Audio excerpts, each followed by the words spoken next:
La Academia Mexicana de la Historia tiene el compromiso de impulsar, desarrollar, fortalecer y difundir los estudios históricos de nuestro país. Este ciclo se suma a esas tareas fundacionales de la institución, evocando la memoria de sus integrantes, de las y los miembros de número, de corresponsales en México y el extranjero, así como de historiadoras e historiadores eméritos y honoríficos, quienes compartirán con nosotros enunciados, anécdotas y hallazgos de sus investigaciones históricas en diálogos desde la Academia Mexicana de la Historia. Mi nombre es Araceli Almaraz, investigadora del Colegio de la Frontera Norte y académica por Baja California de nuestra corporación. En esta quinta sesión del ciclo 2023, julio-diciembre, nos acompaña el doctor Carlos Marichal Salinas, miembro honorífico de esta academia.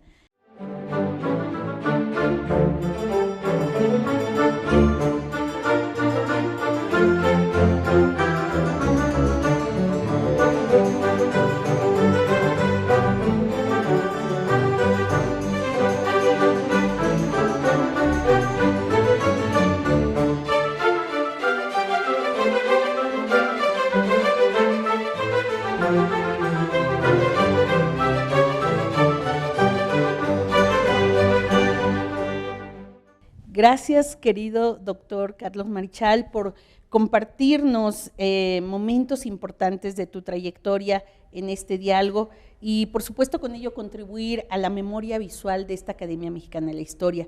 Quisiera que en este primer segmento habláramos de tu formación en Estados Unidos, considerando que el exilio pues, llevó a tu familia a este país, particularmente a Nueva Inglaterra. Y ahí decides estudiar la carrera de Historia, no tanto Historia Económica, eso lo tocaremos en los siguientes segmentos, pero te decides estudiar historia en general, y yo te preguntaría si hubo algún evento, algún suceso, algún libro, algo que te haya inclinado por esta disciplina.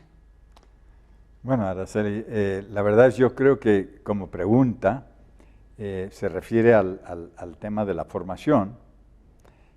La formación de cualquiera, yo creo que depende en parte del medio en el que uno se desarrolla, se cría, pero también de factores inesperados.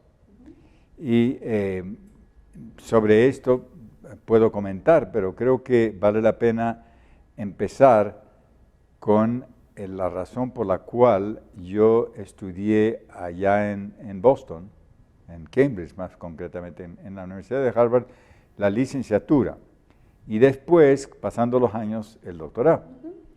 ¿Eso por qué? Pues tiene que ver simplemente con los resultados de la Guerra Civil Española. Mis padres eran exiliados, ambos. Llegaron a los Estados Unidos por distintos caminos y se quedaron. Fueron profesores de español y de literatura española. Y por ese motivo yo nací allá. Me crié, pero me crié en un ambiente que era bicultural, porque en casa no se podía hablar más que en español.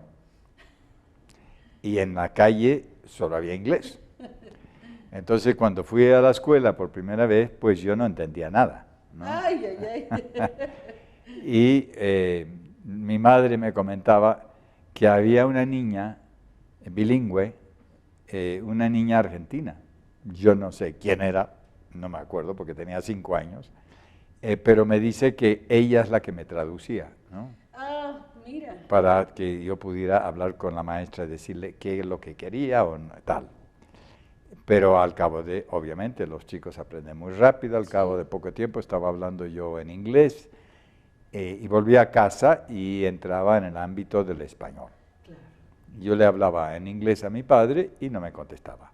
Hasta los 12 años ahí ya mi madre se dio y ya me contestaba a mis preguntas en inglés, porque es un problema el criarse allá en Estados Unidos. Le pasa a tantos chicos mexicanos y de otras naciones de hispanoparlantes allá. Claro, ¿y tu padre él nunca? No, él jamás, ¿no?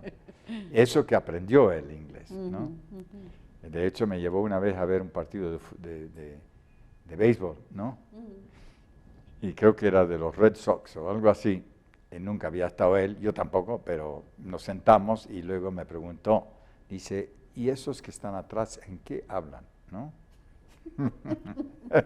Y estaban hablando un inglés, pero muy de un barrio italiano de Boston, entonces él no entendía nada, ¿no? Y yo le tenía que traducir, en efecto. Pero bueno, yo estudié allá y luego entré al college y empecé los cursos, pero la razón es porque la razón porque mantenía esa situación bicultural es porque mis padres eran exiliados. El exilio español en Estados Unidos era más pequeño que el de México. Sí, sí. No fueron mucho más de 100 los que llegaron. Llegaron por invitación de universidades que querían profesores de español. O sea, es mucho menor que los 35,000 que llegaron a México. Pero no es insignificante, porque casi todos eran letrados, literatos. Y fueron a universidades allá a dar clases. Por ejemplo, el hermano de Federico García Lorca, Paco García Lorca, era profesor en Columbia. Jorge Guillén estaba en Wellesley. Mi abuelo, que era poeta, estaba en Johns Hopkins. Vicente Llorens estaba en Princeton. Américo Castro estaba en Princeton. Todos los departamentos de lengua española, de literatura española en Estados Unidos, casi todos en esa época es cuando empezaron a florecer. Y fue en buena medida por el exilio español que llegó ahí. Luego lo siguió cierta cantidad de profesores de América Latina, ¿no? Y bueno, y este es además el contexto que te va a rodear. Pues sí, porque en los veranos se juntaban en una escuela de verano que se llama Middlebury, ¿no? Y ahí se juntaban todos los profesores exiliados. Pero también llegaban de México, de Cuba, etc. Y así fue una experiencia bicultural. Ahora, yo entré al college y decidí que quería estudiar historia. La verdad es que no sabía en qué disciplina, en qué área, pero era una disciplina muy abierta, la historia abarca todo. Entonces pude tomar cursos, por ejemplo, sobre historia de Francia con un profesor muy destacado, David Landes, o un curso de historia de Italia con Franco Venturi, que estuvo de visitante ese año. Tomé cursos sobre historia de la India, de China. Era fabuloso la oferta, ¿no? La posibilidad, ¿no? Sí. Era como entrar a un gran menú de ofertas y uno podía elegir, porque no solo había que seguir el curso, también uno podía ir a oyente. Yo iba de oyente, por ejemplo, a algunas clases de John Kenneth Galbraith, ¿no? Que estaba dando clase, un hombre altísimo, ¿no? Un canadiense, pero que se hizo muy famoso como economista, y escucharlo era un placer, ¿no? Sí. Y inclusive pude ir a clases de profesores que no eran de Harvard. Llegó un año el profesor Hobsbawm, y yo tenía un colega en la universidad que es el que me interesó, me llevó a la historia, sobre todo de Rusia. Él se llamaba y se llama Paul Buskovich. Íbamos a todos juntos, a muchas cosas. Y me dijo, Hobsbawm va a venir, pero va a dar clases en MIT. Digo, no. Y me dice, no, aquí en Harvard historia no lo quiere, ¿no? El departamento de historia era muy conservador. Pero MIT era más abierto. ¿Y te llevó?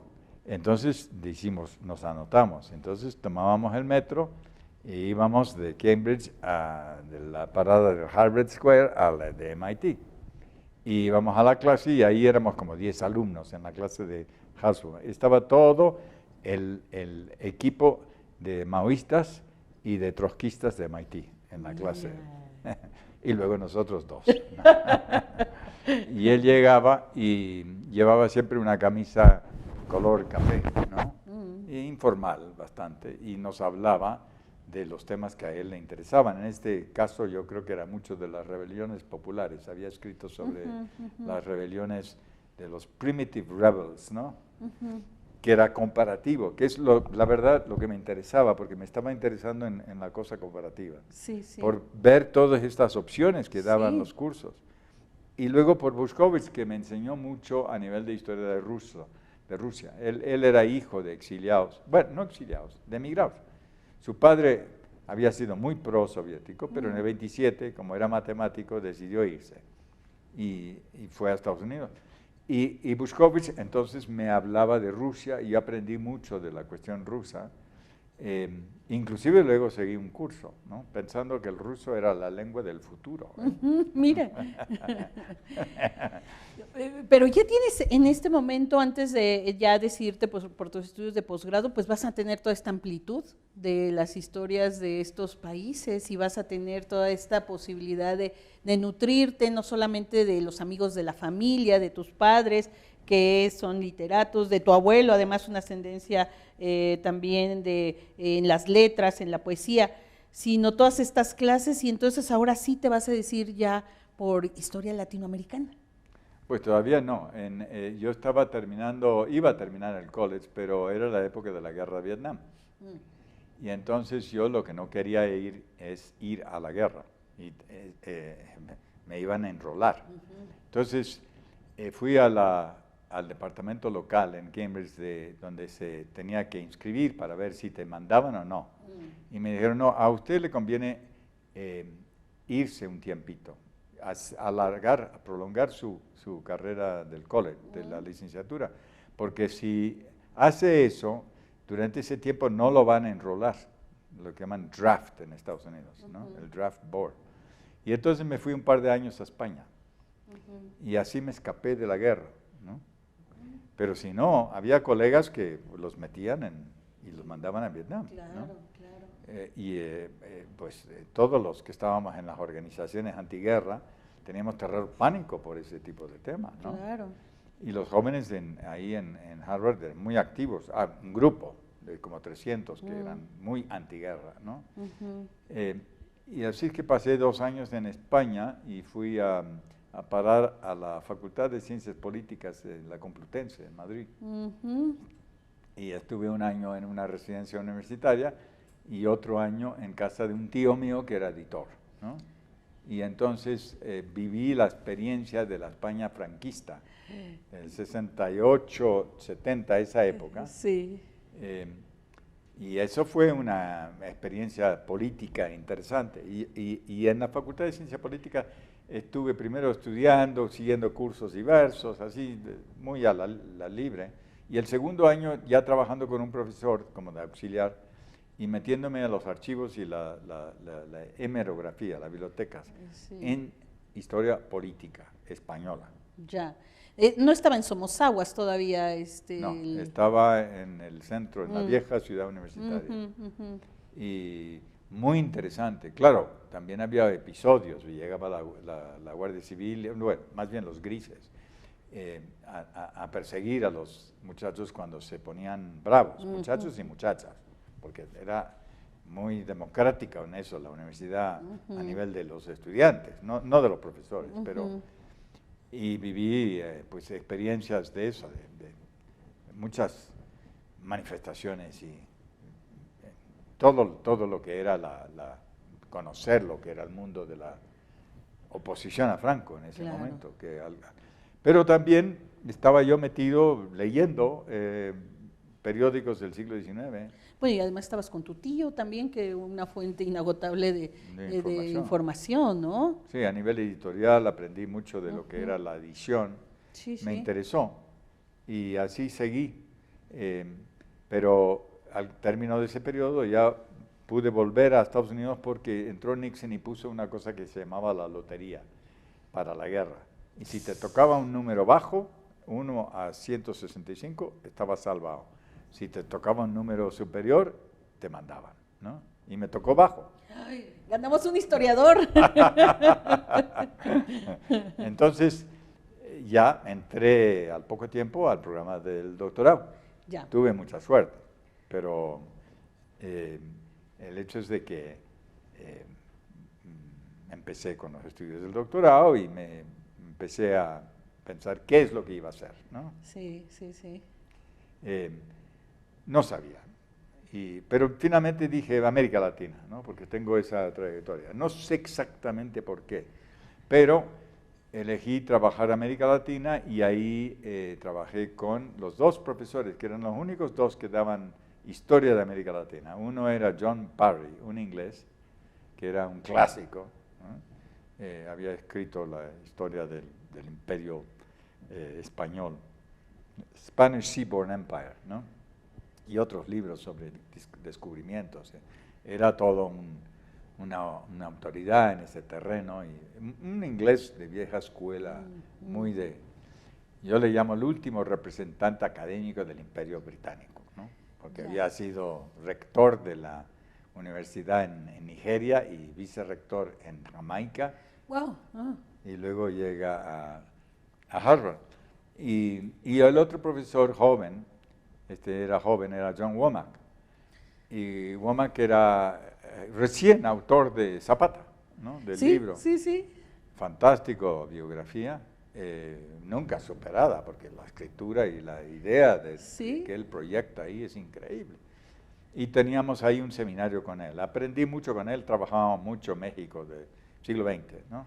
Ya. Y así seguí en ese plan, con estos dos profesores, ¿no? Sin embargo, tu tesis, y con esto si quieres vamos concluyendo la parte de la tesis, te vas a Argentina, que además vas a analizar las inversiones británicas y francesas de Argentina, 1880-1940, ¿no? Ya con ahora sí un interés mucho más dirigido hacia aspectos de la historia económica, ¿no? En un país que, bueno, te va a abrir también otro mundo en el espacio de la investigación. Sí, eso es cierto, pero te diré, mi conocimiento de América Latina, aparte de las lecturas generales que tuve que hacer, provinieron del viaje que hice al viajar al sur. Pedí una beca para hacer la tesis doctoral y no sabía muy bien qué iba a hacer. Tenía mucho interés en trabajar las minas de Potosí, porque había leído a Arzán Civela, que era una crónica fabulosa, pero dije, quiero conocer América Latina.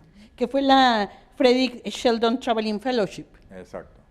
Es una buena beca. Me gasté la mayor parte en el viaje y me acababa de casar.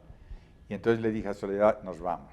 Y entonces volamos primero a México y estuvimos aquí un tiempo en casa de Pepe Puche, un viejo exiliado español. Y viajamos a Guanajuato, quería conocer América Latina. Entonces esto fue una experiencia. Luego hacia Chiapas y luego a Guatemala. Luego volvimos en camión, ¿no? Hasta la Ciudad de México para tomar el avión que íbamos más al sur. Nos fuimos a Perú. Ya. Y en Perú llegamos ahí justo en medio de la dictadura de Velasco Alvarado. Y habían nacionalizado Cerro de Pasco. La empresa minera. Había manifestaciones en Lima impresionantes. Estaban haciendo la reforma agraria. Era una dictadura progresista, la de Velasco Alvarado, la de Perú de esa época. Estamos hablando del año 73. 73, exacto, sí. Aproximadamente septiembre. Y de ahí volamos a Bolivia. Y ahí cambiamos de panorama completamente, porque en Bolivia estaba la dictadura de Banzer, ¿no? Que acababa de dar el golpe hace poco, ¿no? Entonces era ir de una dictadura militar progresista a una dictadura de derechas, así sea.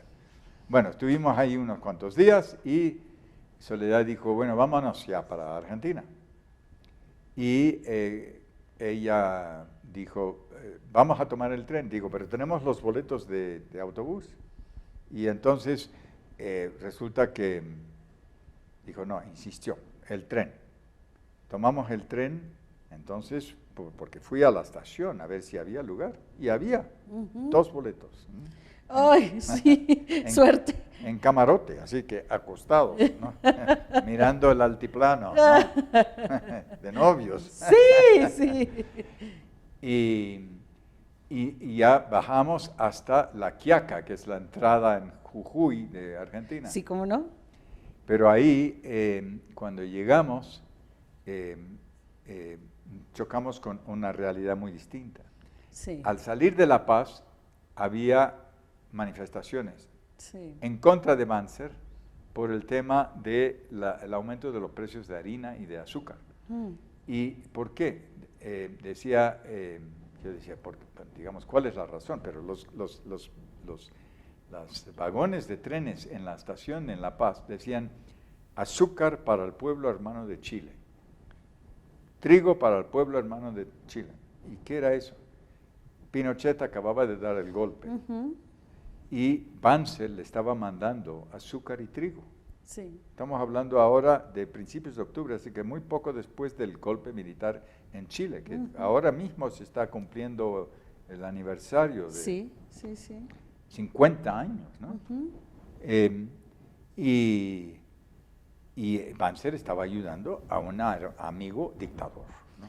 Así es. Llegamos a Argentina, a La Quiaca, y tuvimos que cambiar de trenes porque tienen distintos tipos de riel. Y al subir a los vagones de trenes en La Quiaca estaban cubiertos con pintadas que decían pueblo unido jamás será vencido, ¿no? Patria o muerte, el socialismo unido, etcétera, ¿no? Y montoneros, etcétera. O sea, ya entrábamos en la Argentina ya de pre-revolucionaria. Estaban activos los montoneros, el ERP, que era trotskista, y todos los demás partidos, y estaban muy activos. Y cuando veías los kioscos, era una cosa increíble. Pero justo al cruzar la frontera, entramos en otro mundo político. Y ya llegamos a Córdoba y luego de allá a Buenos Aires más tarde, ¿no? Pero fue ese viaje una educación política para mí, ¿no? Sin duda, es que recorres México y luego vas recorriendo país por país con estos diferentes escenarios.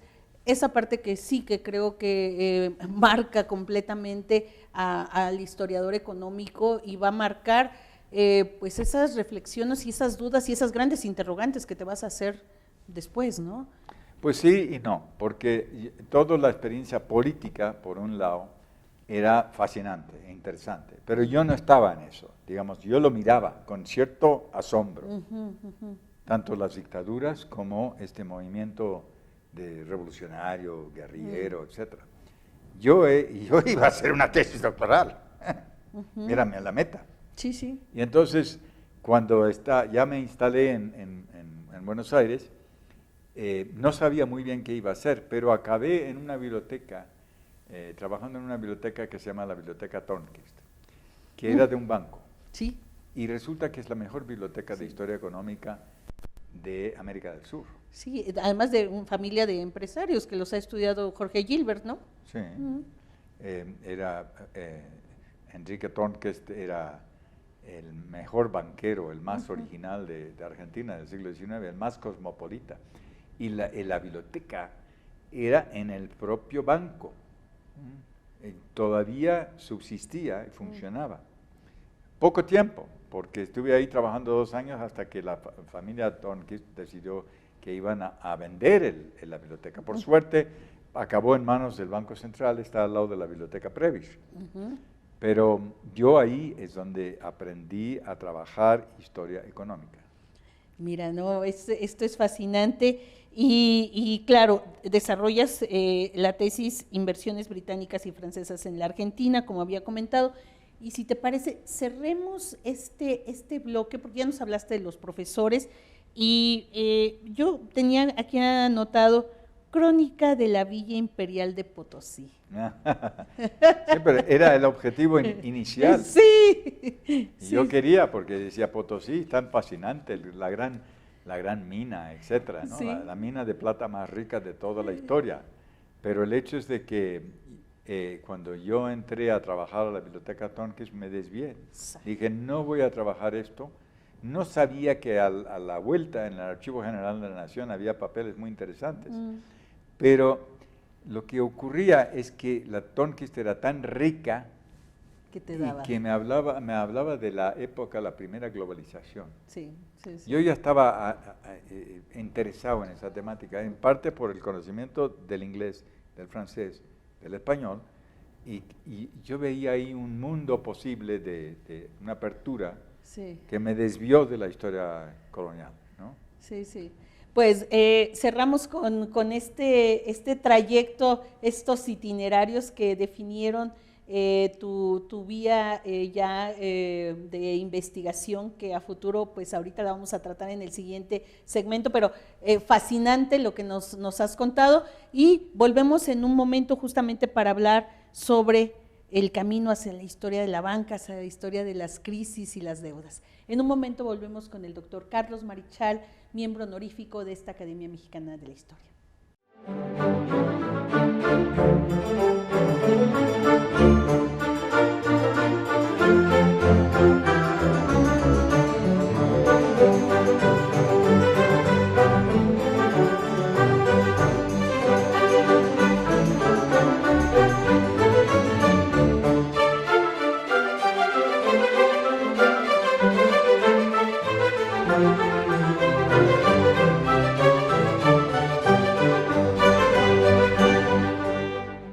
Seguimos dialogando con el doctor Carlos Marichal, miembro honorífico de esta Academia Mexicana de la Historia, y ciertamente terminar los estudios doctorales nos impone ya rutas diferentes, y la principal es encontrar trabajo y encontrar una institución donde hagamos investigación, pero esto yo lo ligo con la obra historiográfica de Carlos Marichal.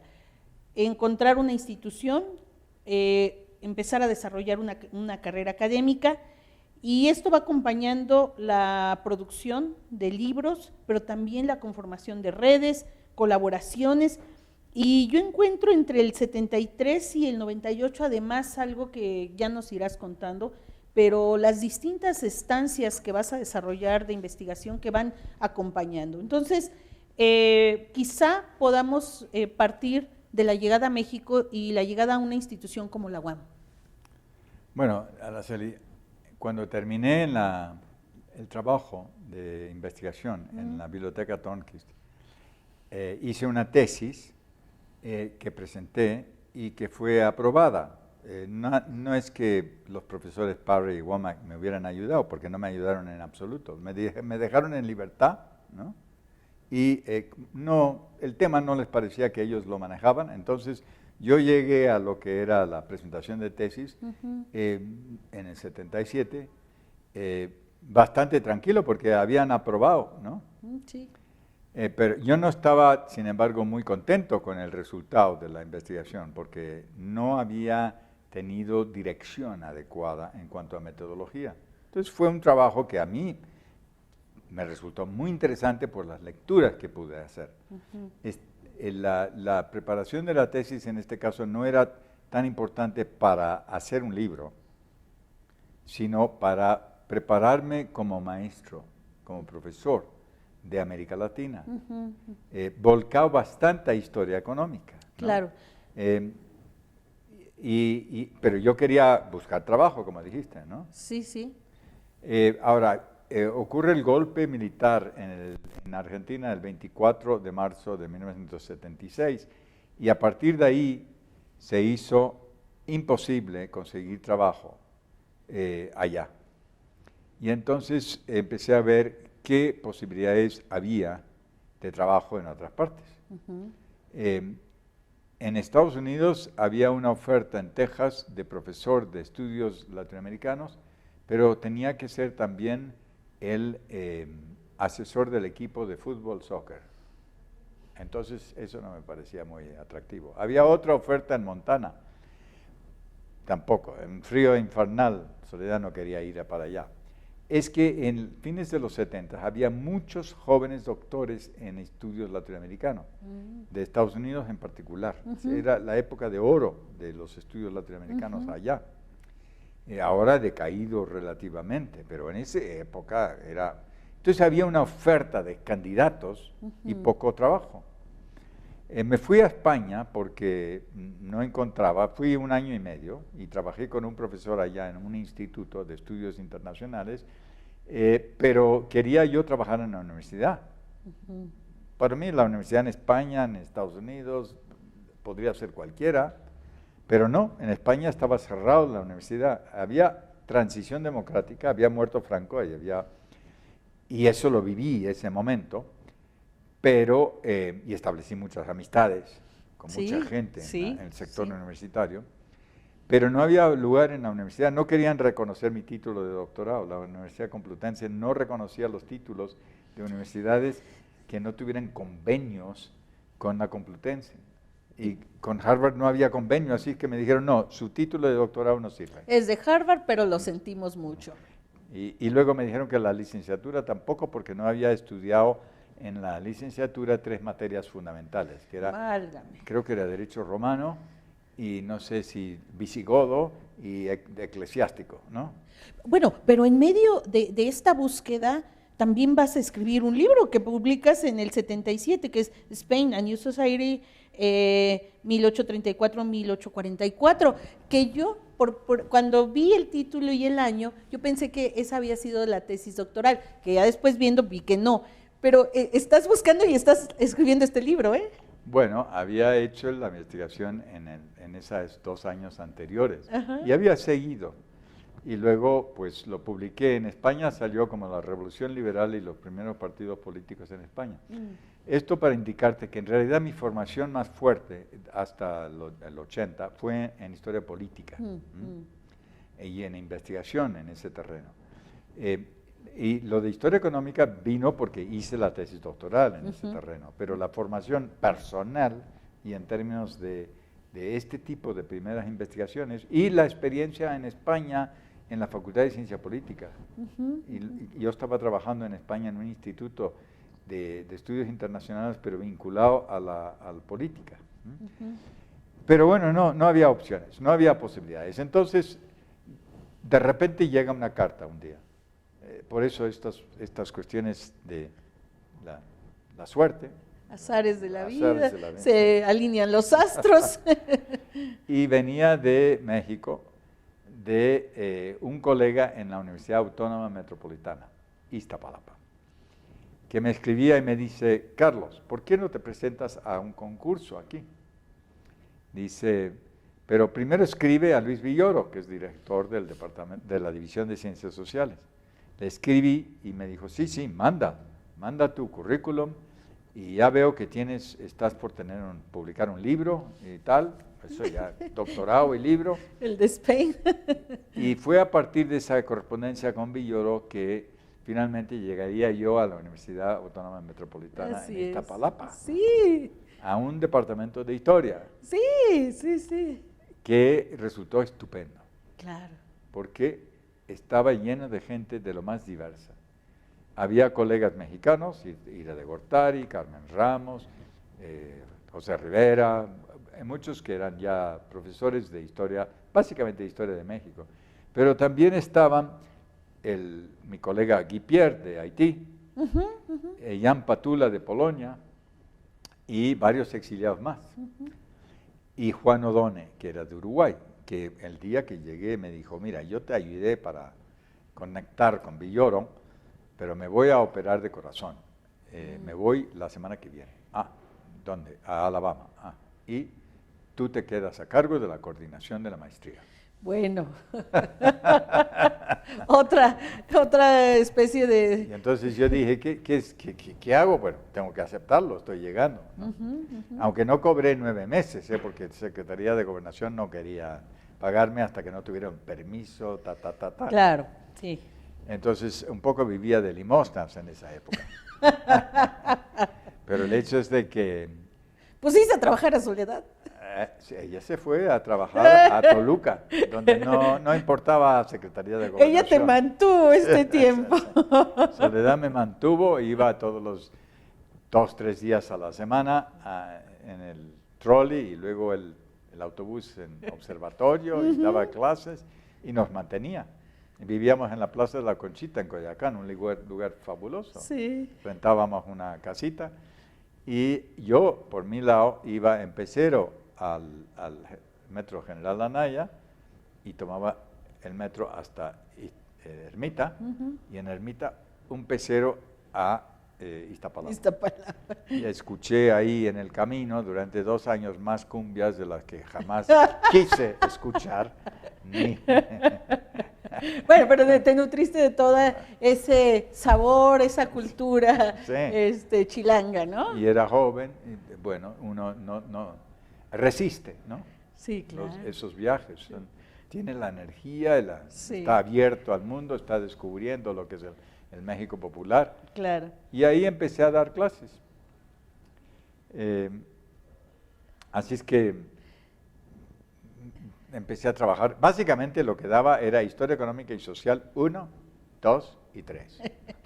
Pero también durante estos años empiezas ya a tener una atención sobre la deuda externa de América Latina. Pues sí, eso fue casualidad en parte, pero no del todo. Hubo una invitación del CIDE, que era una institución nueva, Sí. muy abierta a temas de América Latina, Sí, sí. muy progresista, y me invitaron a un coloquio sobre temas de la deuda. Y yo presenté entonces un ensayo largo sobre los ciclos de la deuda. No sé por qué exactamente lo pude hacer así, bien sintético, de largo plazo, pero creo que tiene que ver con lo que te dije, que eran las lecturas y notas que tomaba cuando estuve haciendo la investigación para la tesis doctoral en Argentina.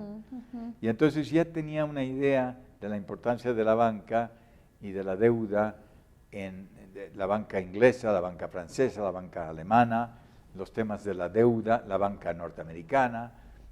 La deuda es un punto de encuentro de todos los capitales y de una problemática fundamental. Era el momento de auge del endeudamiento en América Latina y en México por encima de todos, ¿no?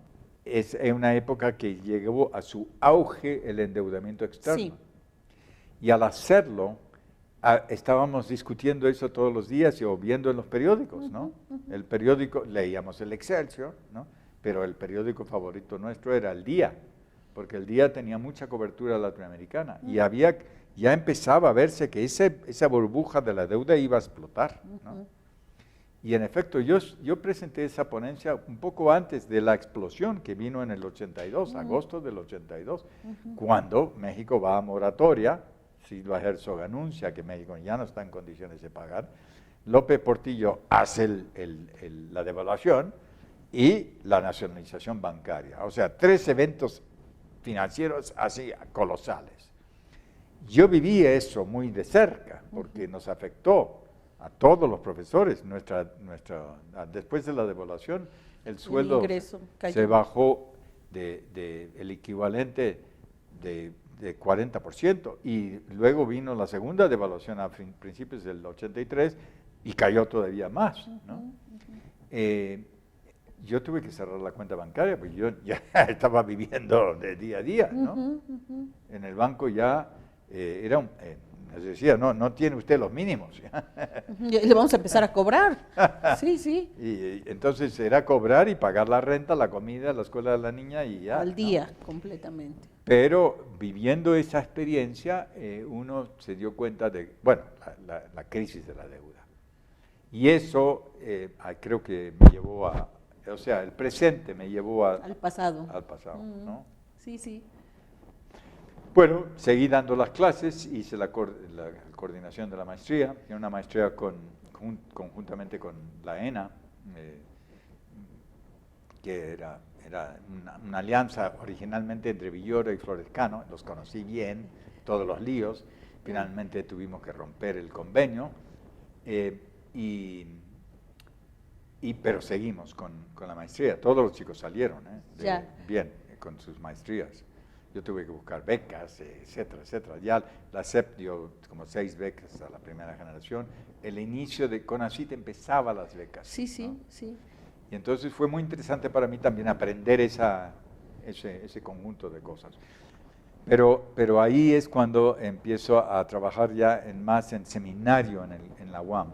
Y además por ahí en medio de esto coordinas un primer seminario que va a ser también un parteaguas con Leonor Ludlow, ¿no? Sí, sí. El seminario de banca. Eso claro, iba. Sí. El seminario de banca, y invitamos a Jean Bouvier de Francia, que vino, gran historiador de la banca, y a Gabriel Tortella, que de casualidad estaba acá, estaba casado con una mexicana en esa época, y vino y nos dio clases, bueno, más bien conferencias, a un seminario, que era chiquito, era Leonor, Abdiel Oñate, Guy Pierre y unos cuantos más. Pequeñito, pero empezó como historia. Y un buen día, Leonor me dice, bueno, ¿por qué no vamos a ver en el Banco Nacional de México qué pasa con el archivo? Y dije, sí, porque estamos en contacto con José Antonio Batis. Sí, sí. Y ahí fuimos al banco, hablamos con José Antonio, tenía parte del archivo allí, y empezamos a entablar una conversación con él. Luego, Leonor dice, pues hablemos con el presidente del banco. El nuevo director del banco era Fernando Solana. Había sido nombrado director de Banamex a partir de la nacionalización bancaria, ¿no? Y le dijimos, tiene un archivo muy importante. Y dijo, bueno, adelante. Él le conocía a Leonor por la UNAM, ¿no? Y nos abrió las puertas a trabajar con Batis. Y a partir de ahí empezamos a hacer el proyecto del archivo, pero no se pudo llevar a cabo hasta bastantes años. Sí, hasta 89. Y mientras tanto, pues yo en la UAM dando clases y coordinando la maestría, y un buen día, un profesor que yo invité a la maestría a dar clases, que se convirtió en profesor durante 4 años ahí, Juan Carlos Garavagna, un argentino muy buen historiador, me dice un día, Carlos, ¿y eso que presentaste de la deuda, por qué no lo haces como libro?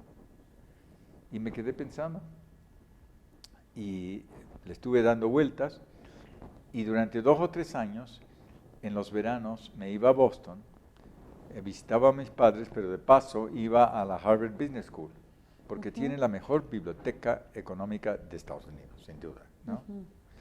Y me clavé, era como una biblioteca Tornquist grande, 1,5 millones de volúmenes, tenía todo. Sí. Y eso me permitió hacer la historia de la deuda externa de América Latina. Así es, sí, sí. Y eso para mí fue un evento importante, fue como definir mi carrera en historia económica y financiera. Sí. Y eso bueno, yo creo que lo terminé por ahí del 86, ¿no? Y te lo publican en 89 en Alianza Editorial. Primero en Princeton, en el 88, y luego en Alianza, ¿no? Yo lo escribí en inglés y luego lo traduje. Mira, sí, justo de tu obra historiográfica uno no puede entender la historia de las crisis, de la deuda externa, de la banca sin referirse a tus libros que van a ser fundamentales para entender, y ya yo mencionaba hace rato la deuda y la crisis, porque cuando uno te lee, justamente empiezas a hablar de ese tiempo de las independencias y las primeras grandes deudas, y entonces uno empieza a entender ya en ese largo tiempo justamente esa América Latina endeudada, pero que está buscando ser reconocida. Y en este tránsito vas a empezar a hablar también ya de crisis y a presentar la nueva historia de las grandes crisis financieras, y después un libro que va a ser además objeto de un reconocimiento, que es la bancarrota del virreinato, una obra galardonada, diversos premios, pero yo creo que en particular y el más importante es el que le otorga la Economic History Association de Estados Unidos como el mejor libro publicado en Historia Económica de Norteamérica en 2007. O sea, estamos hablando de 20 años de estudios y un reconocimiento a ese trabajo, ¿no? Pues sí, ahí si quieres mirar desde el punto de vista del tema, la deuda externa de América Latina, ese fue el trabajo que se publica en el 88-89, pero justo entonces yo cambié de lugar de trabajo. Nos vamos al Colegio de México. Me fui al Colegio de México por diversos motivos, ¿no? Exploré en otros lugares, exploré en Puebla, exploré el Colegio Mexiquense, pero me invitaron al colegio y ya discutimos en familia y dijimos, bueno, esa es una buena opción, era más segura, ¿no? Y entré en el 89 en el Colegio de México a dar clases de historia, con Alicia Hernández, era la directora entonces, y quiso abrir el programa de historia a América Latina. Contrató a Manuel Miño, a Solange Alberro, y empezamos a hablar. Yo le asesoraba, Miño se convirtió en el coordinador, pero yo le asesoraba informalmente, ¿no? Regular. y abrir el programa de doctorado hacia América Latina para tener más alumnos de todo, no solo alumnos, sino cursos, ¿no? Y realmente para mí fue fantástica esa experiencia. Era continuar con lo que teníamos en la UAM, que teníamos un programa estupendo, ¿no? Con profesores invitados, etcétera, pero que desde la crisis de la deuda empezó a tener problemas económicos, había cada vez menos becas y todo lo demás, y luego había el regreso de muchos profesores exiliados a sus países, y el colegio pues era una oferta muy interesante, especialmente por esta nueva perspectiva sobre América Latina, ¿no? Y empezamos a hacer más cursos. Yo obviamente di, Manuel dio, Carlos Sempat daba, Clara Lida también, y se contrató a poco tiempo a Marcelo Carmagnani. Con eso, el programa de América Latina se volvió igualmente fuerte que el de México, ¿no? Sí. Y empezaron a llegar alumnos de todas partes, de Chile, de Argentina, de Brasil, de Centroamérica. Fue una experiencia sensacional, a nivel, para mí, de los alumnos. Claro. Esa relación, eso de poder dirigir tesis de doctorado realmente buenas, tener alumnos de doctorado de primera, es una experiencia singular. Y fueron ellos, en realidad, responsables de que yo pasara de la deuda externa a la bancarrota. Ah, mira, a ver, cuéntanos eso. Sí, porque estaban entre alumnos Matilde Souto, Guillermina del Valle, Luis Jauregui, todos acabaron siendo alumnos que yo dirigí, y todos trabajaban fines de la colonia. Y o colonia, Guillermina más amplio, ¿no? Pero trabajaban temas de historia económica, de historia del comercio, historia del crédito, historia de la fiscalidad, y me fueron arrastrando ellos. Yo no tenía intención de ir para allá, de ir para atrás, pero empecé a ir al Archivo General de la Nación y un buen día me dan una guía. Y me dice, aquí está la guía de préstamos y donativos. Yo dije, wow, esto es lo mío. Es deuda, pero deuda colonial. Yo ni sabía que existía la deuda colonial. O sea, antes de las deudas de los siglos XIX, de que vienen con la independencia, que empieza a crear todo había deudas coloniales. Ahora, estos eran muy diferentes. Sí. Son deudas que América Latina, son préstamos que América Latina da a España. O sea, en realidad no eran deudas de América Latina. América Latina estaba financiando a la monarquía española. Y tú dices, no, esto hay que repensarlo, reflexionarlo. Exactamente. Yo dije, esto es extraordinario. Sí. Esto no es América Latina endeudada, esto es América Latina acreedora, ¿no? Que le presta para mantener al imperio. Porque sin ese dinero el imperio se venía abajo. Claro. Y descubrí luego que la parte fiscal era todavía más importante, o sea, las transferencias fiscales, lo que apoyaba a América, a la América española, a la monarquía española, ¿no? Y me puse a trabajar con eso y en el mismo archivo encontré un auxiliar fantástico, Carlos Rodríguez, y él me empezó a ayudar también y buscábamos documentos y todo lo demás. Y acabé haciendo este libro de la bancarrota del imperio, del virreinato. Y mostré que en efecto había sido una gran aportación, más de México que cualquier otro país o cualquier otra parte de la América Española en cuanto a dinero. Me fascinó el tema de las aportaciones, ¿no? de cada préstamo y los donativos que eran gratis.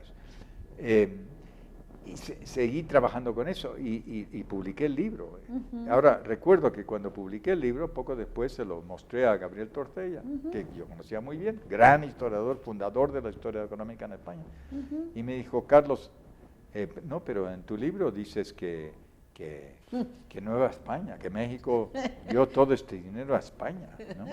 Que le ayudaba a mantener, que si no fuera por España, inclusive las Cortes de Cádiz, por Nueva España, las Cortes de Cádiz no iban a a funcionar, porque en efecto fue el dinero que vino de México a Cádiz la que mantuvo los primeros 2 años de las Cortes de Cádiz. Y eso fui el primero en señalarlo, ¿no? No es una cosa que se cita mucho, Sí. pero está ahí en varios artículos y luego otra gente lo ha trabajado, pero no en mucho detalle la parte financiera específica, porque es difícil. Claro, y le dices a Tortella, por supuesto que sí. Y le digo, claro que sí. México sostenía al imperio. Y me dice, no puede ser. ¿No? Y entonces yo le dije a Gabriel, ¿Cómo que no puede ser? Dice, no, que en México apoyando a España en esa manera, manteniéndole, no. Pero ahí están los datos, Gabriel. Entiendo que tú eres historiador económico. Te gustan los datos, las series, ¿no? Dice, pues ahí está en el libro, están las series de lo que se transfirió, ¿no? Y fue cantidades inmensas de dinero que llegaron a España para apoyar en función de estos préstamos y donativos y la parte de impuestos que se trasladaban. Y me dijo que no puede ser. Así que ya ves, un historiador económico que dijo que los datos, no. O sea, y mira qué cosas de la vida este libro va a ser premiado. Fue premiado, pero en realidad es premiado una vez que hice la traducción. Claro. O sea, tuvo reconocimiento entre los colegas. Yo insisto, ese libro está dedicado al seminario de crédito y finanzas que habíamos montado con Leonor y con todos los colegas. Pero tardó tiempo en que se pudiera traducir y publicar. Y fue, digamos, la posibilidad de publicarlo en Cambridge que dio la opción a que se fuera premiado, primero por la Asociación Norteamericana, que dijeron, mejor libro sobre Norteamérica. Nunca antes había hecho un premio para un libro sobre México, porque en realidad es Mexican Silver and the Wars between between Spain, Britain and France. ¿No? Claro, y yo creo que este libro también marcará otros futuros que ya no son propiamente libros de autor, pero el libro de La plata, la cocaína, y van engarzándose todas tus obras, pero yo quisiera cerrar este segmento y yo me podría pasar horas hablando contigo de todo esto, pero tenemos algún tiempo más o menos reducido, pero te quiero preguntar, si gracias a tu trabajo y al de otros historiadores económicos, por supuesto, a ese colectivo que se va formando durante los 80s, se fortalece mucho durante los 90s, y en las 2 últimas décadas le da muchísima fuerza a la historia económica, si podemos hablar ya de una corriente latinoamericana en historia económica, si esta propuesta tuya y la de otros frente a las corrientes, pues la chandleriana o la europea, nos permite no solamente situar el trabajo empírico, el trabajo de archivo, sino ya hacer propuestas conceptuales y, por qué no, teóricas, desde ejes o líneas como las que representan tus trabajos, porque justamente en medio de reconocer a la historia económica como una disciplina seria, con un colectivo ya importante y que está aportando trabajos, creo que es necesario hablar sobre qué estamos dejando como corriente latinoamericana en los estudios de historia económica. Y para cerrar este segmento, hablar de ello. Bueno, yo diría que hay mucho en ese sentido que se deriva de reuniones, de seminarios. Yo asistía por invitaciones o por voluntad a reuniones de asociaciones de historia económica de España, de Argentina, de Brasil. Con los Estados Unidos tuve poca suerte, porque no estaban muy abiertos a los temas que nos interesaban. En realidad todos estos temas de historia financiera, fiscal, etcétera, que es una etapa anterior al interés que tomé en historia empresarial, se había desarrollado más en España y en América. Estados Unidos no trabajó mucho, no les interesaba mucho estos temas, ¿no? Estaban en otras cosas. Y esas reuniones y esos foros de las asociaciones para mí fueron muy enriquecedoras, porque uno llegaba y escuchaba todo el tipo de investigación que estaban haciendo otros, ¿no? Y se establecían lazos, nexos. Además, como es una sola lengua, es mucho más fácil comunicar, ¿no? Tender puentes, sí. Y yo recuerdo, ahora solo quiero mencionar esta, la de Brasil. Yo fui invitado en el 89, cuando terminé Historia de la Deuda Externa, inmediatamente por Tamás Rexani, profesor de Historia Económica de Brasil. Llegó la carta del cielo y me dijo, te invito a Campinas, que está cerca de Sao Paulo, a un coloquio sobre deuda. Y entonces fui, y a partir de ahí hice una muy buena relación con Tamás, y empezamos a discutir temas. Y luego él me invitó a una reunión en el primer Congreso de Historia Económica de Brasil. Me incorporó también a una revista, que es una revista de Historia Económica y Empresarial, porque él le insistió en que ambos debían estar vinculados. Sí, sin duda, sí. Y esa relación con Tamás fue muy importante para mí, porque me dio el modelo de lo que es crear una asociación y también tratar de impulsar las investigaciones colectivas.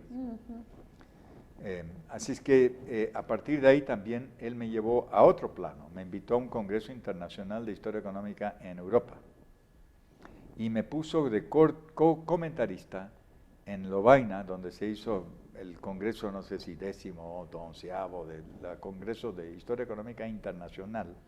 Es una asociación muy grande, normalmente hay 1.500 personas en esas reuniones. Me puso de comentarista con Roberto Cortés Conde a las ponencias sobre deuda, dicho sea de paso, historia de la deuda.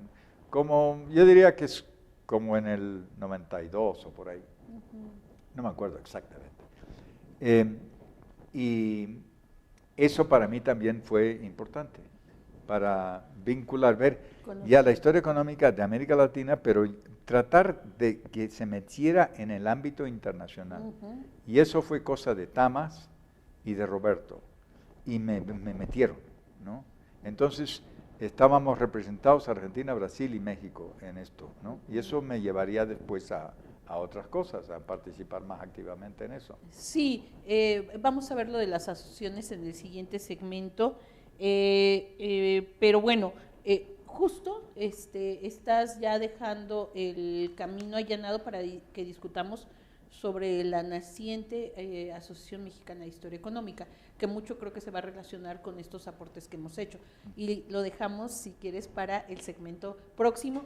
Continuamos en un momento con el doctor Carlos Marichal, gran amigo e historiador honorífico de esta Academia Mexicana de Historia.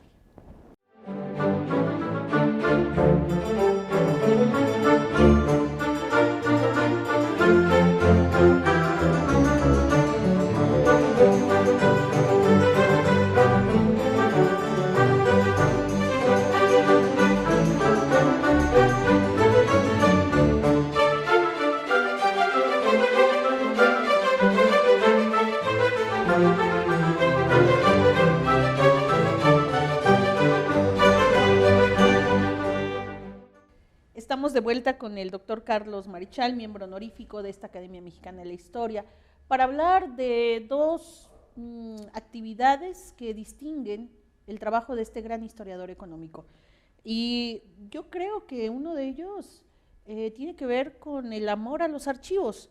Uno, bueno, pues como historiador, obviamente que está metido en ellos, pero realmente se requiere una pasión, un amor para trabajarlos, protegerlos y además invitar a instituciones y crear convenios y lazos de colaboración para ello. Así que yo destaco de la obra de Carlos Marichal 4 trabajos muy importantes que él ha impulsado. Uno con, ya lo comentaba él en el bloque anterior, con el Archivo Histórico del Banco Nacional de México, pero cuya base se asienta en un convenio que es con Banamex, con el Colmex y con el AGN. 89-91 fuiste asesor, fundador y coordinador de este ese archivo. Sí. Bueno, el archivo de Banamex se logró finalmente en el 89, cuando estaba de presidente ya Ortiz Mena, don Antonio Ortiz Mena. Se firmó el convenio con el colegio y con el AGN, y ahí ya se pudo instalar. Ya teníamos la documentación separada, había estado en unas instalaciones en Iztapalapa, unas bodegas, así, pero yo había visto que eran 2 grandes estanterías larguísimos de papeles desde el 1880 en adelante. Y José Antonio Batis entonces dijo que él se encargaba, y yo metí a Carlos Rodríguez a trabajar con él y con Salustio, y se firmó el convenio y se armó y se pudo poner en Isabel la Católica número 44 en la vieja bóveda del Banamex. Ahí está, hoy en día. Y de ahí han salido como 8 tesis doctorales. El primer archivo histórico de un banco en México. Tesis doctorales que son una de Harvard, una de Chicago, una de Stanford, y luego del Colegio Mexiquense, el Colegio de México, etcétera, etcétera, ¿no? Claro. Se pudo empezar a hacer historia bancaria porque se creó el archivo. Claro. Sin el archivo no se podía hacer, se podía hacer una cosa superficial, ¿no? Sí. Entonces es una suerte que el Banco Nacional de México, banco privado, dicho sea de paso, conservara su archivo. Porque muchas empresas tiran los archivos y no se dan cuenta de que están tirando dinero. Porque esos se venden en el mercado por mucho dinero, los documentos, ¿no? Así es. Pero muchas empresas tiran y creen que están tirando papel inútil, ¿no? Que solamente estorba, ¿no? Que estorba. Y no entienden lo que es patrimonio histórico, histórico empresarial, ¿no? Que es parte de la historia de patrimonio nacional, ¿no? Claro. Regional, local, lo que quiera, y empresarial. Es difícil convencer a los empresarios de que la historia de su empresa realmente tiene que ver con patrimonio y que tiene un valor educativo, cultural fundamental.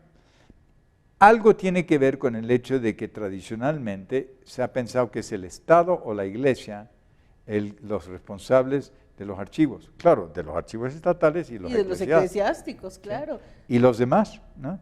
Y eso me llamó mucho la atención.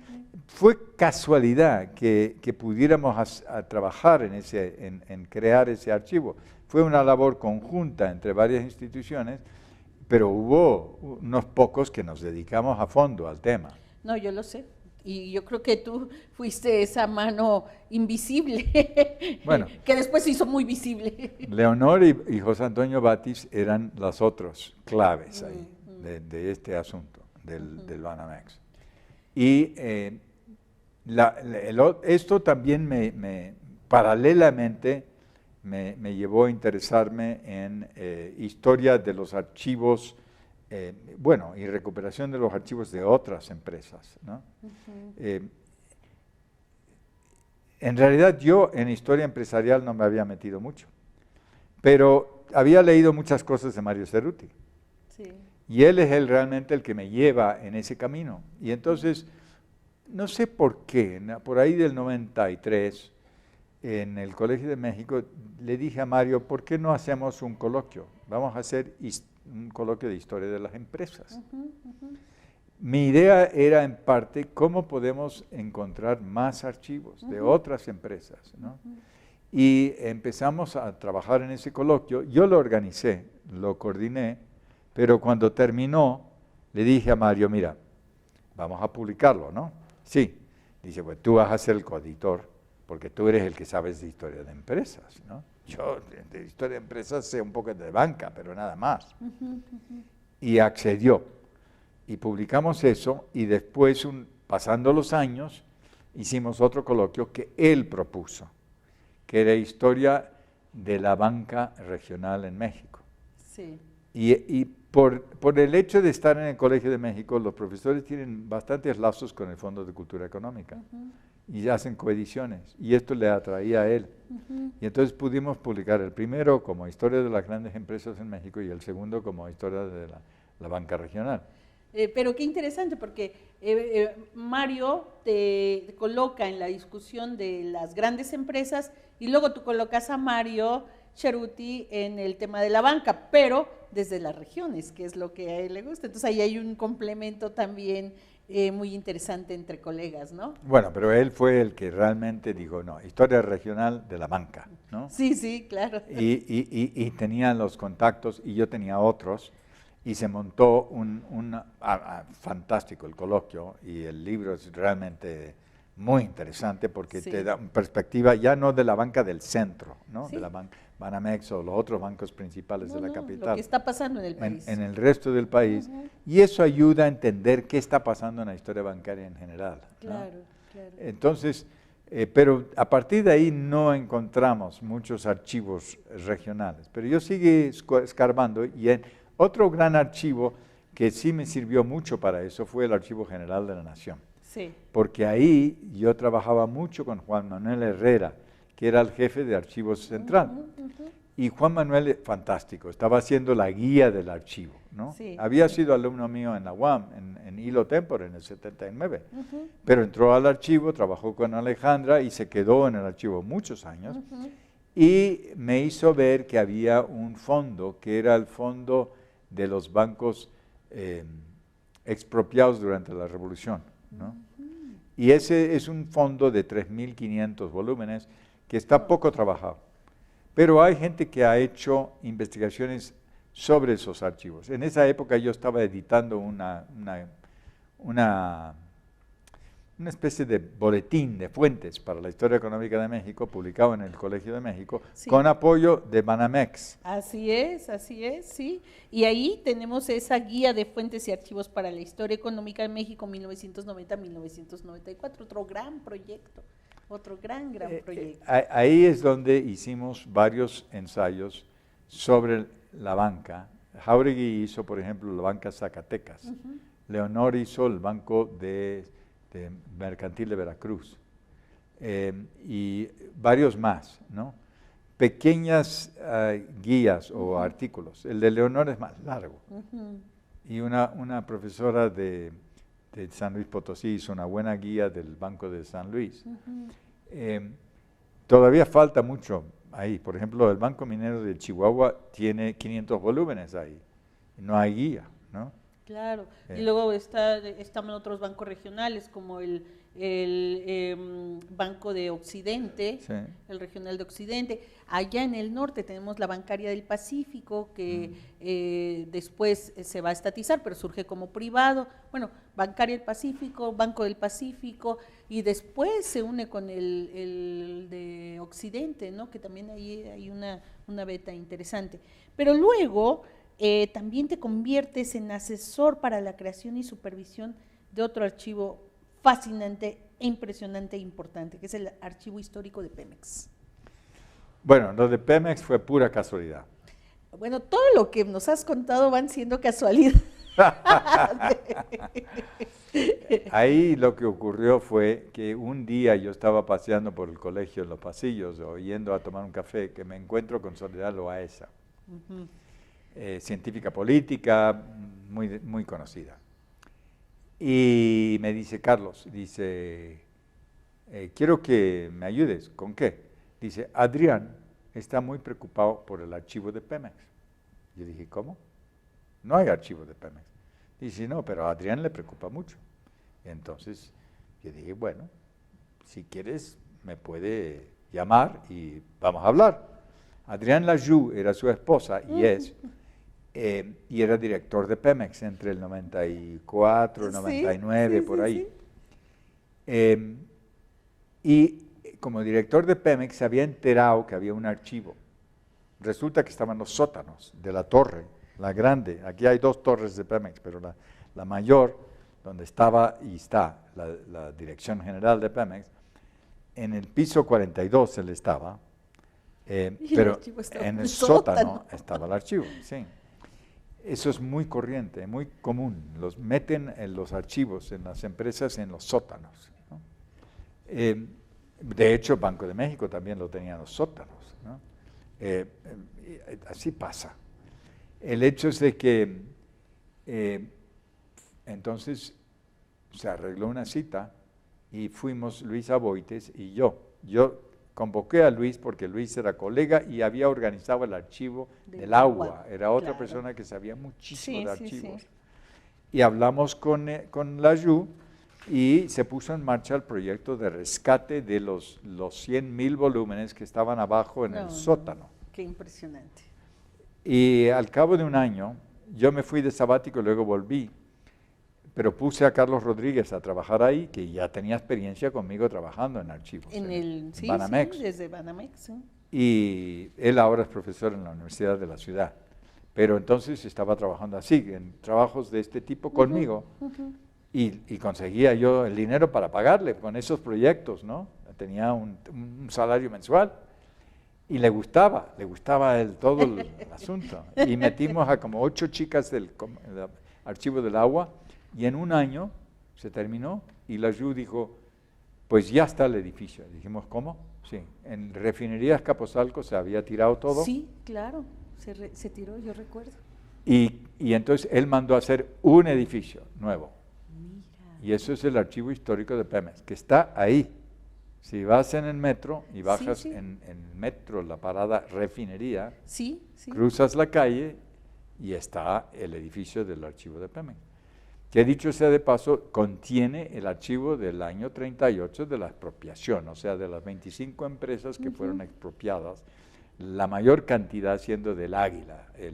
Que era la que antecedía a Pemex, ¿sí? Sí, es la más importante porque tenía todo, tenía refinerías, tenía oleoductos, tenía camiones, tenía todo, ¿no? Aparte de los pozos y la producción y los barcos, tenía barcos de transporte. Era una empresa increíble. Pemex se construye sobre la base del Águila, ¿no? Claro, sí. No, y ahí hay todavía mucho que discutir y rediscutir otra vez los tratados de Bucarel y tantas cosas que nos permite ese archivo, ¿no? Sí. Y que en parte lo debemos a ti, aunque sea parte de las casualidades. Bueno, lamentablemente el Pemex no ha incorporado archivos más recientes al archivo histórico. Tienen todavía en distintos recintos y se ha hecho una labor. Eduardo Clavés está a cargo de los archivos actualmente, por suerte, porque él fue uno de los que estaba a cargo del archivo después de que se creó. Y hizo un boletín, lo colaboró con nosotros en el colegio. Y se empezó a hacer trabajo de historia del petróleo. Vamos a concluir este segmento. Yo te comentaba que para mí este amor y pasión hacia los archivos, aunque sea por las casualidades que haya sido, pero que ahora podemos contar con ellos gracias a ti y a tu tenacidad, pero complementaba con el trabajo institucional, y el trabajo institucional no es de los puestos al interior de las, en este caso el Colegio de México o la UAM, no, un trabajo institucional más en otra tesitura, y aquí sí quisiera que le diéramos un espacio, el que se merece, la Asociación Mexicana de Historia Económica como presidente y cofundador. Bueno, de acuerdo en lo que dijiste con respecto a los cargos o puestos. Yo he ejercido algunos cargos en la UAM, de coordinador de esto y jefe de área, etcétera. Pero no quise ser director de departamento, tampoco en el colegio me atraía ser director, tampoco en el Mora. Yo tuve una colaboración muy estrecha en los 90s cuando Ira de Gortari era el director del Mora.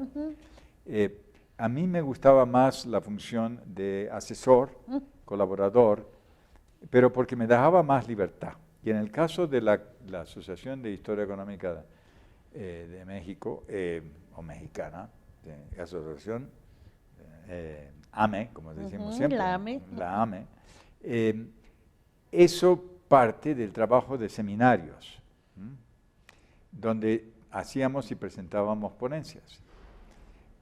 Y se hacían redes, se conectaba a todo el mundo. En los 90 había el Seminario de Historia del Crédito y Finanzas con Leonor, que operaba a partir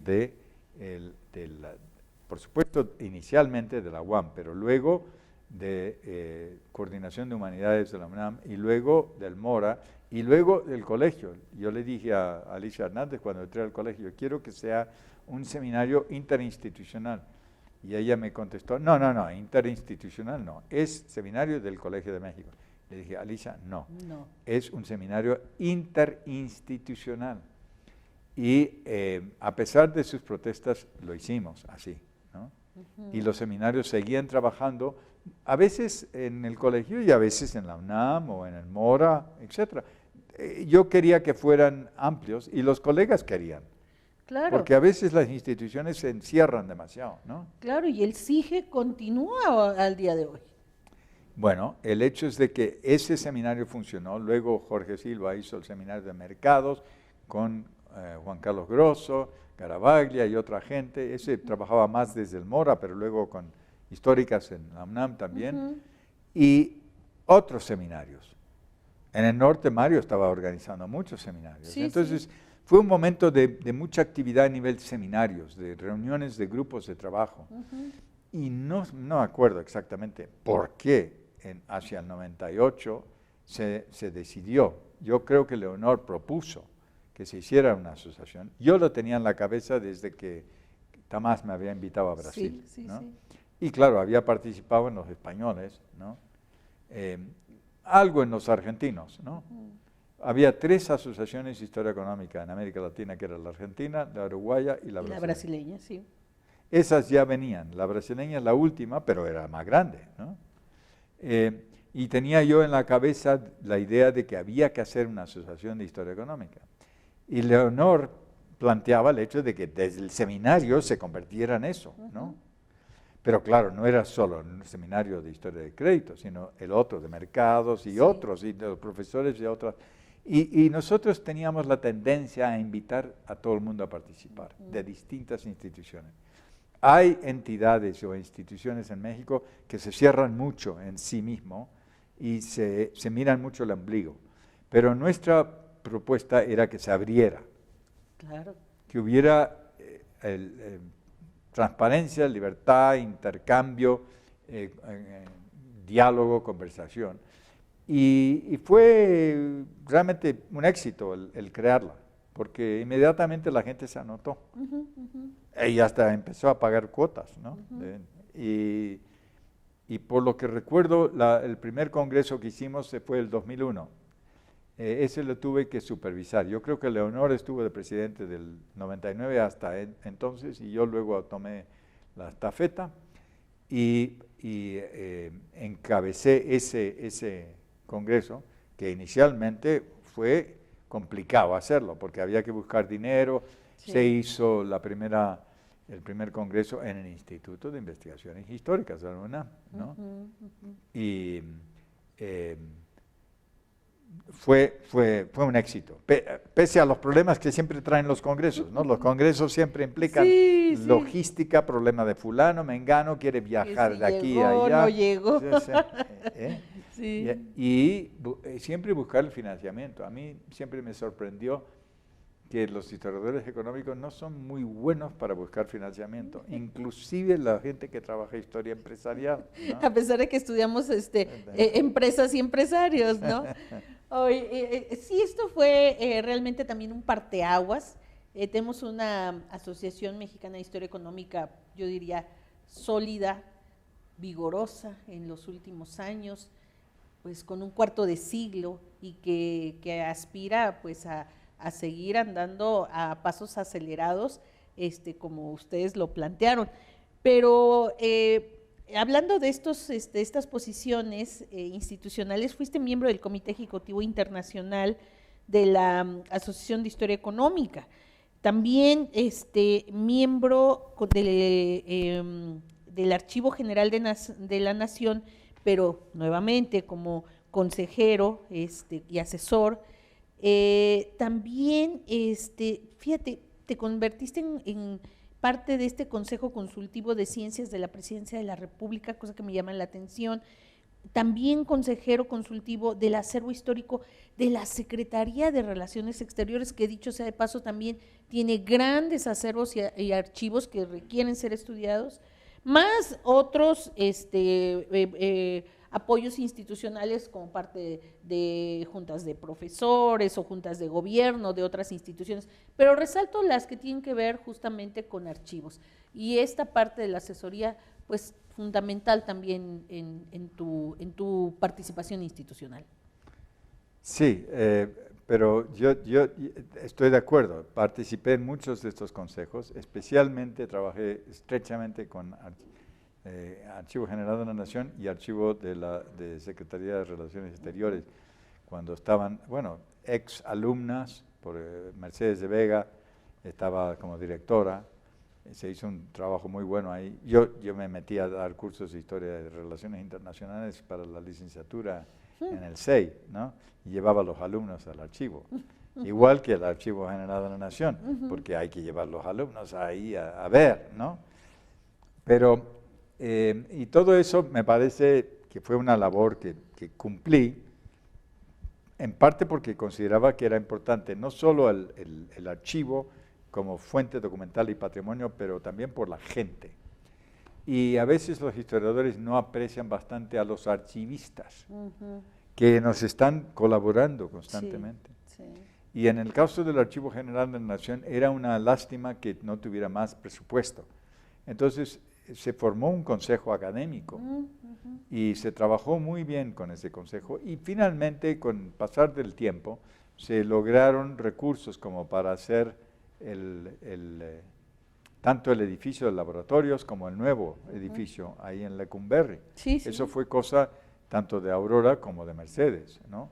Los dos fueron los que realmente lograron eso y hay que decirlo, el gobierno estaba muy poco interesado, pero se logró así por ahí, invitando al secretario de Gobernación, que era la autoridad, para que diera finalmente el dinero, ¿no?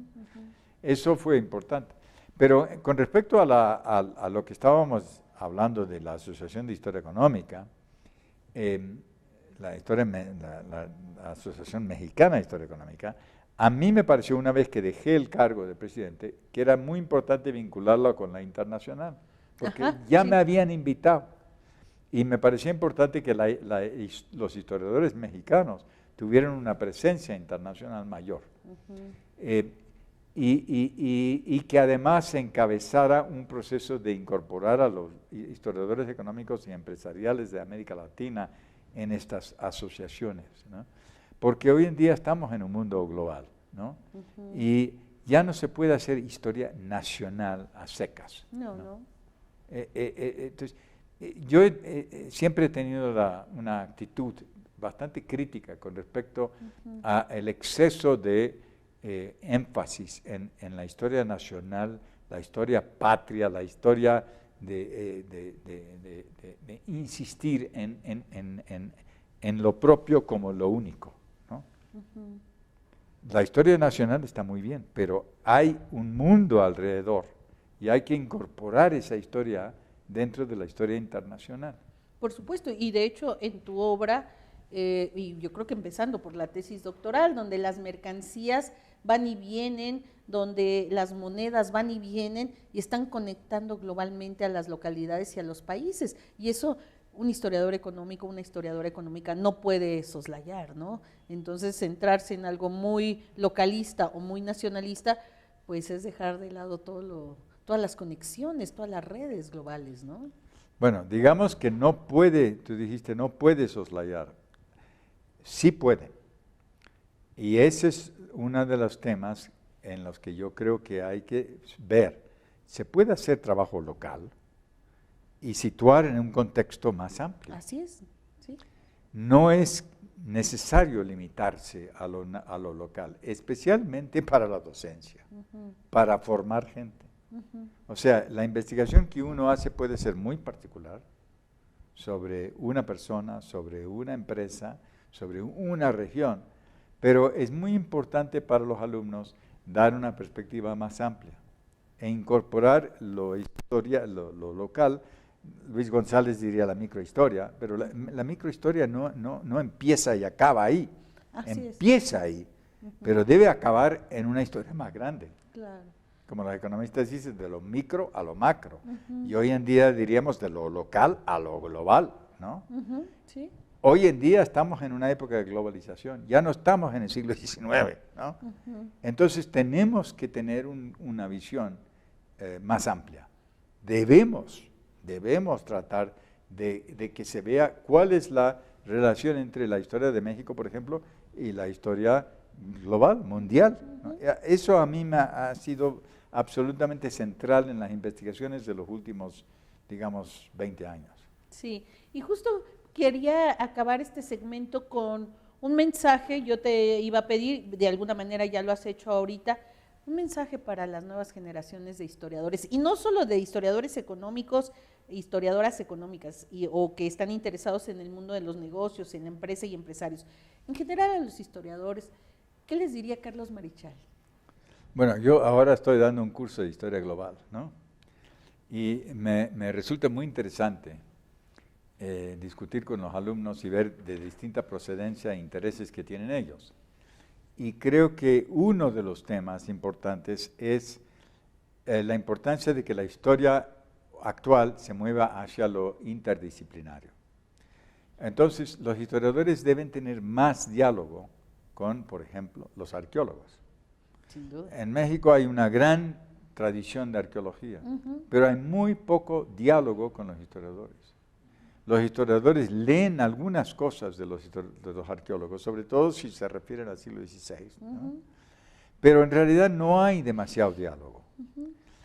Y sin embargo, lo muestran los trabajos internacionales ahora que se hacen sobre arqueología, por ejemplo sobre Roma, que se puede trabajar muy bien entre historiadores y arqueólogos. Y los arqueólogos a veces tienen una información que el historiador no tiene, sí. Pero el historiador tiene la capacidad de sintetizar y de ver un problema más amplio en términos de problemas que tienen que ver con población, con economía, con sociedad.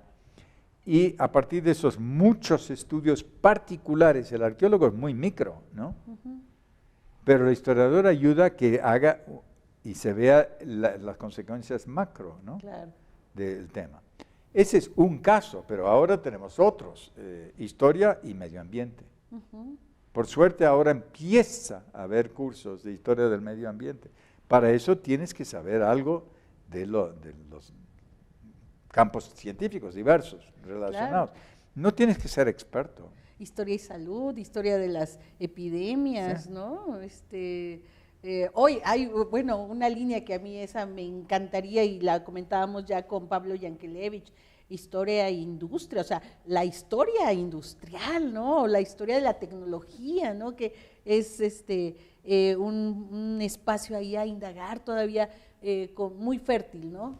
Y fundamentales esos campos interdisciplinarios para que se encuentren nuevos espacios de trabajo para los historiadores. O sea, en la Facultad de Derecho habría que tener más cursos de historia del derecho o de derecho a instituciones o de historia económica y historia de finanzas, etcétera, en la Facultad de Derecho. Igual en ingeniería, hay algunos cursos de ingeniería, de historia de la tecnología, pero pocos. Ahí hay una opción muy grande, y inclusive en las facultades de medicina hay muy poco de historia de la medicina. Sí. Entonces yo creo que a futuro para el gremio, para la disciplina, es importantísimo empezar a pensar cómo se puede trabajar con las distintas disciplinas y distintas facultades para que ellos también aprendan la importancia de la formación amplia, un concepto muy tradicional, ¿no? Una formación más holística, más amplia de lo que es prepararse como alumno, sea de médico, o sea abogado, o sea ingeniero, ¿no? Que no sea una persona limitada solo a su disciplina, sino que en el transcurso de su carrera universitaria haya tenido posibilidad de asistir a cursos que le dan una visión de la cultura, la historia, la sociedad, la economía. Así es.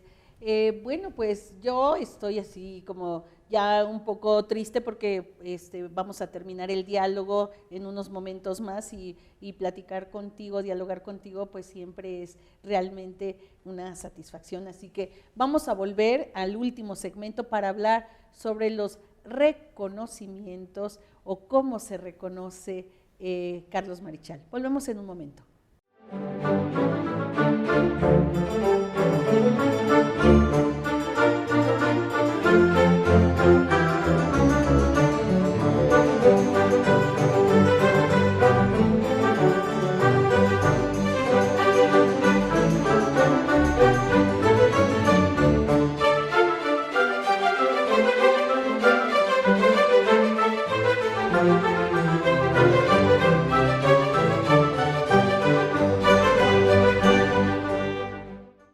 Volvemos al último segmento de este diálogo maravilloso con Carlos Marichal, colega, historiador, económico, gran amigo. De verdad ha sido un placer platicar contigo y descubrir algunas cosas que yo no sabía de este historiador económico, Carlos Marichal, y yo creo que a mucha gente también le va a sorprender escuchar de viva voz estos relatos sobre tu trayectoria académica y algunas cosas muy personales.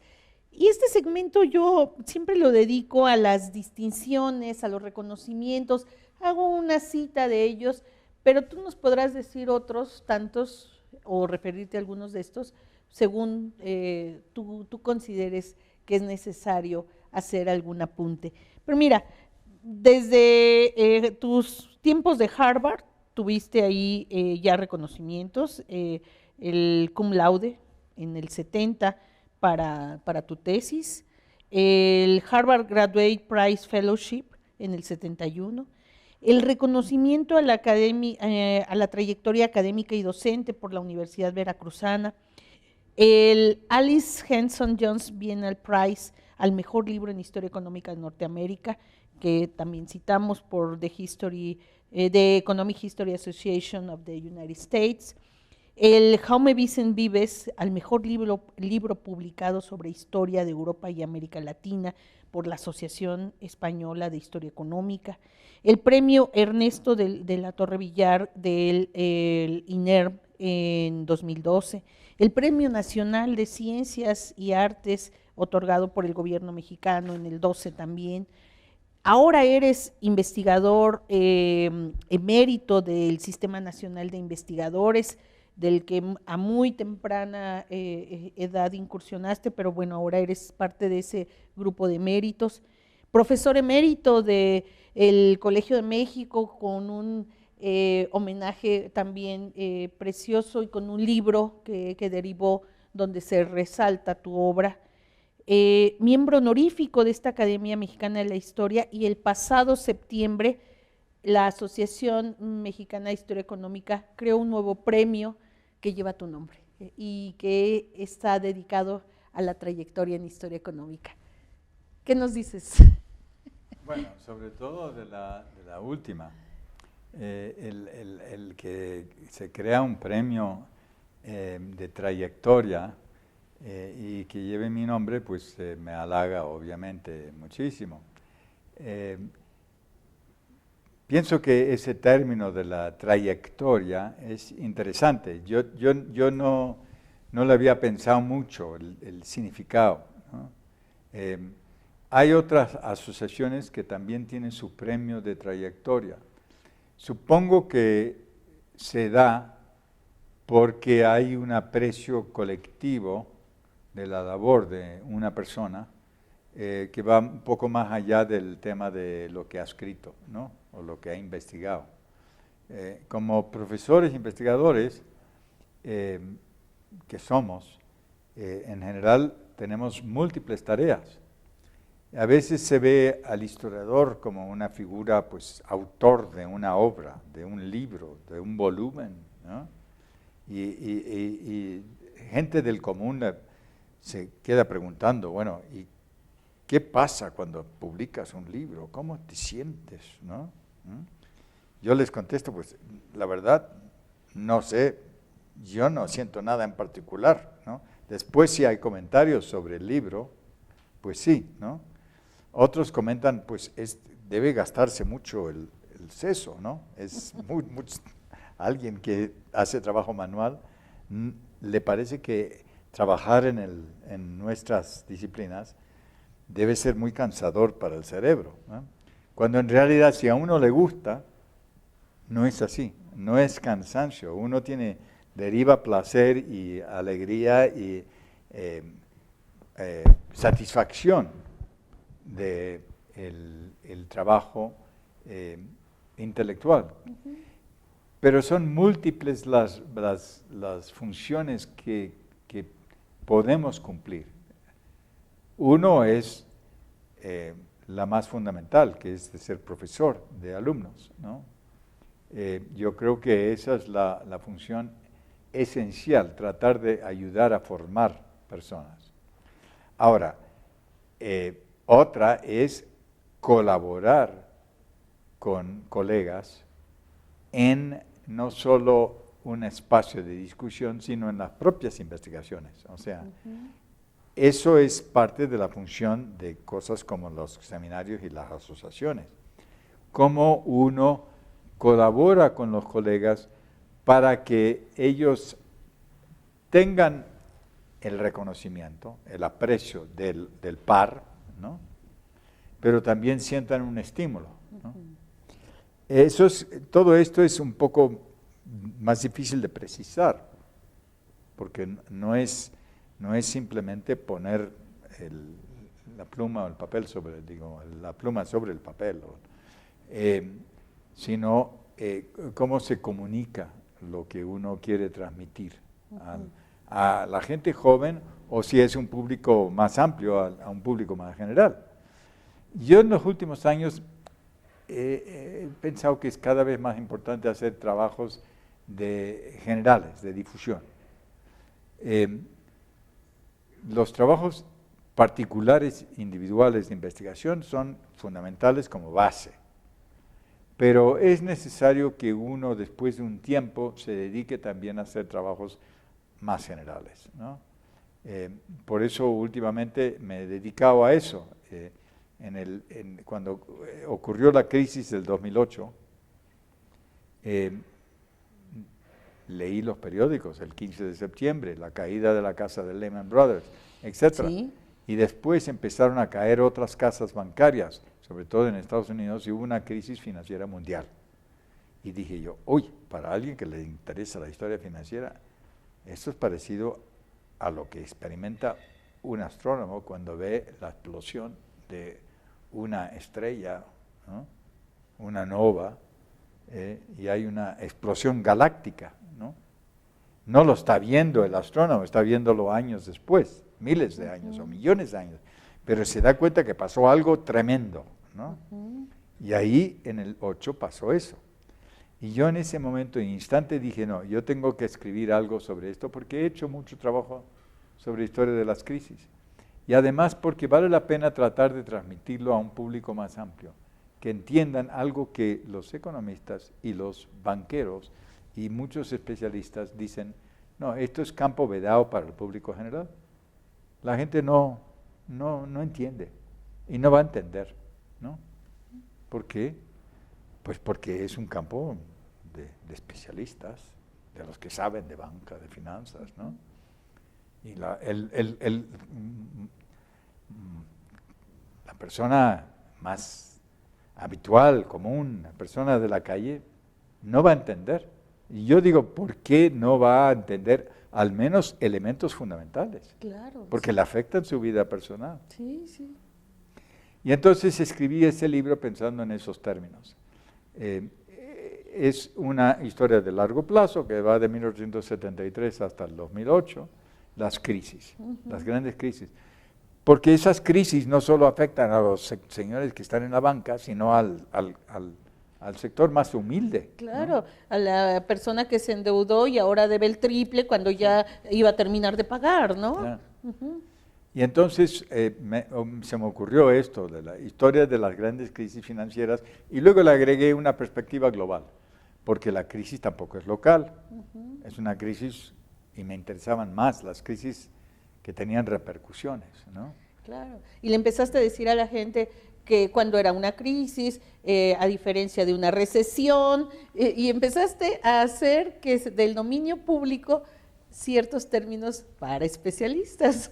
Bueno, eso lo aprendí de un especialista, que es Michael Bordo, que él me invitó a distintas reuniones y aprendí mucho de él.